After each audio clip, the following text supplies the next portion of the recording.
I think most of us are at this point familiar with Andrew Yang. He's an entrepreneur, and he seems like more of like a tech candidate. He's always been like that. He was a kind of like an outlier candidate in the Democratic primary in 2020.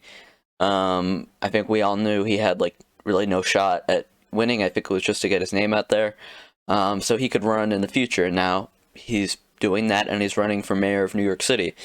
I'm from New York City. I live here, and if he becomes mayor, he would be my mayor. So I'm going to be reviewing his policies today. In the Democratic primary, I'm going to be honest, I was not really the biggest fan of him. Universal basic income is an interesting idea, but I've always, had some, some, I've had some cautions about universal basic income. But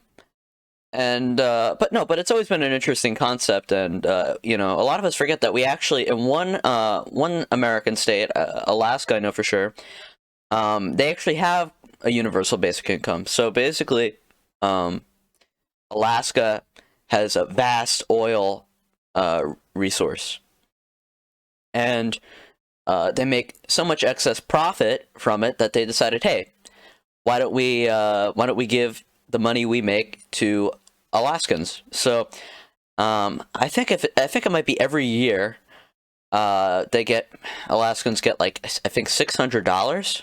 I'm not sure. I think it's every year. I don't think it's every month. I'm not like entirely sure about what, and the price, the amount they get fluctuates depending on how much money they make from oil. So I don't know. It's an interesting idea. But if it's left alone, I would be worried about, landlords just raising their rents. I think we'd have to accompany it with some sort of, pricing controls on certain sectors of the economy where people are vulnerable, and where, I think it would have to be tied in with other progressive policies, but let's look at what Andrew Yang has to offer for New York City. I haven't looked at this before, so I'm pretty unfamiliar with it. I think he's relatively progressive. I'm not sure. I know like he pretty much was like a kind of like a sellout, and he basically dropped out and endorsed Biden. And then he went on CNN. I don't know. I don't know if I'd call him a sellout, but I wouldn't say he's completely progressive. And yeah, of course, I supported. Well, I don't know. I'm not that into like electoral politics. But of course, Bernie Sanders is better than him in terms of the Democratic primary. But let's see. Featured policy, and that's cash relief and COVID recovery. Sounds good. One way of life has been devastated, or no, our way of life has been devastated by the pandemic. Accelerating our city's recovery is critical. New York City has to be the fastest city to come back safely. We need to have the right leadership and a comprehensive plan to get our city back on its feet. Is there a comprehensive plan? Let's see. A basic income for New York City. Rebuild a human-centered economy, help our small businesses recover, reopen stronger schools, bring back New York City's nightlife. Okay. So I was looking into the basic income for New York City, and it's not the universal basic income that he was putting forth when he was running for president. It's a lot more toned down, I'd say. I think it's only for like the poorest 500,000 New Yorkers. There's 8 million people that live in New York. I guess it's 500,000, but it's not everyone, and it's not even close to half of everyone. So that's interesting. And I think it's based on, I don't know, let's see. I need to read more about that. I'm interested to see what the universal basic income for New York City is going to be like. Is there a section for that? Oh, here we go. Basic income for New York City program goals. Okay, let's see. Yeah, 500,000 New Yorkers with the greatest need. and it's 2,000 per year instead of 1,000 a month. Okay. So like I said, it's toned down a lot. It's not what he promised when he was running for president. It's different. So remember that. We're not, you know, if you live in New York City and you're poor, you're not going to be getting, first of all, only 500,000 of the poorest New Yorkers will be getting it, and you're not going to be getting the 1,000 per month like he's running for president. So I would note that down. That's pretty, I'd say that's a significant thing. I'm not sure what the reasoning is. If there's any reasoning here why he's doing that, is there,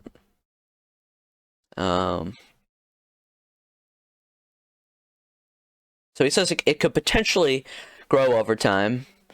I wouldn't rely on philanthropy, but so he says there's potential to grow over time. We don't know if that's going to happen, but I don't know. It could be interesting. Like I said, I would hope that it's mixed with some sort of you know, rent control. You know, like there has to be, like, you know, we already have, I think, policies in place that, you know, there has to be actual like reasoning to raise the rent. You know, they can't just say, oh well, everyone has like has this, you know, all these poor people are getting a little bit more money now, so we're gonna, you know, fuck them over. But I think New York City is like decent on that. You know, of course it's not perfect. We have a lot of fucked up landlords here, but yeah. So as we know, with politics, there's always some sort of controversy, especially with Andrew Yang. He's kind of like, I mean, I'm gonna be honest, I feel kind of bad saying this, but like I've never taken him like too seriously. He's kind of like, I don't want to say like a clown, but he's just kind of like, I can't take him seriously. But yeah, so basically, Yang has been criticized for not like actually living in New York City. Like, well, apparently he lived like in New York City for 25 years, but he, like, at the moment he hasn't been really living here. And the reasoning for that is because, like, he said, like him and his wife and his kids couldn't live in a 2-bedroom apartment in Manhattan, and the kids, so they went upstate, where they had like I assume they have like a bigger house, and like I think his kids have like some sort of like disabilities or something like that. I'm not sure which one specifically, and I mean. Well, what people are saying pretty much is that, you know, this is a struggle that so many New Yorkers have to go through. And the fact that, like, he just decided to go upstate, I mean, I guess because he's, I guess, significantly wealthier than most New Yorkers that, I guess, deal with these issues of having kids in like a 2-bedroom apartment. You know, that he really is not too connected, and he can't really truly understand the struggles that New Yorkers go through. And more on the comedic side, Yang has returned to New York. I think for like during the last week he's been releasing a lot of videos of him just going around the city, as you can see here. And there was one that really caught a lot of attention, and it was pretty funny. So basically, he went to a bodega, and a quote unquote bodega. That's the core of the story, really, that it's not really a bodega, but I'll let you all see for yourself.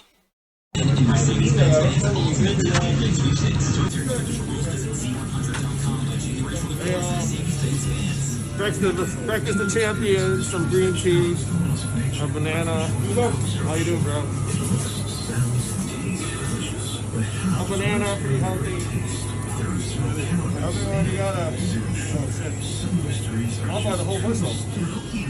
New York City relies upon its 14 like really. I know like New Yorkers are like known as like people that are like very like I don't know. We kind of have like a culture almost, and you can tell when someone's not from New York. Really, like you can tell like. Well, I personally, I've you know, I have a weird situation. I always kind of went back and forth between New York City and suburban New Jersey. Now I go to school in New York City, and I don't know. I think I don't know. I would say that I'm kind of adapted to New York City and the culture, but as someone that I would say knows the way New Yorkers act. he seems like a fish out of water. Like he does not seem like he's being natural. And yeah, let's finish this, I guess. I was in bodegas so much. I love bodegas, and we gotta make sure that they continue to stay open and do their thing. You keep the change. You got it. Very welcome. New York City, support your local bodegas. Can you imagine a New York City without bodegas? I can't imagine it. Let's not have to. All right, see you soon.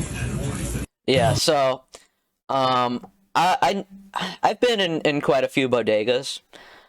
I've especially in Washington Heights, which is a neighborhood in Manhattan, and in Flushing, Queens, which is of course like a neighborhood in Queens. And I've never seen a bodega that nice. I know Anthony Fantano made a joke. I think it's somewhere in the comments here. And it's like, oh yeah, I'm going to the yeah. Look at this. I think yeah, I like that. But yeah, no, that does not look like a bodega. Like I've seen like roaches in bodegas. It's usually like dimly lit and it smells like awful and it's disgusting. I mean, I don't know. Maybe that's what a bodega looks in like in Lower Manhattan or like Midtown Manhattan, but that does not look like a bodega. So yeah, I mean, I'm not gonna say like, oh, how dare he go in and say that this is a bodega. That's not a real bodega. Like, I don't care that much, but it is funny, and I think it does show how he's not fully connected with being like a New Yorker. And that's the thing. Like, a lot of politicians are just like, disconnected from their constituents, and that's part of being a politician, to be honest. And I feel like no matter what intentions you have, you kind of at least sell out at some point. But that's a bigger point to be made. But yeah, no, this is a pretty lighthearted thing. I wouldn't discount him. I'm not really going to be supporting anyone, to be honest. Like, the field of candidates is pretty bad in terms of like who's running for mayor of New York. I might try to give my commentary on some of the other people running, because I know there's some really bad people, worse than Andrew Yang. I think there's a guy who wants to bring back stop and frisk running for mayor as a Democrat. So maybe I'll look at that in the future. This might not be the most comprehensive coverage of Andrew Yang. I just wanted to focus on this funny video and I guess talk a little bit about his universal basic income, since that's his big thing. But I might come back to this and look through his policies a bit more, because maybe I'm not giving him a fair shot. So, yeah. That's Andrew Yang and his campaign for mayor of New York City.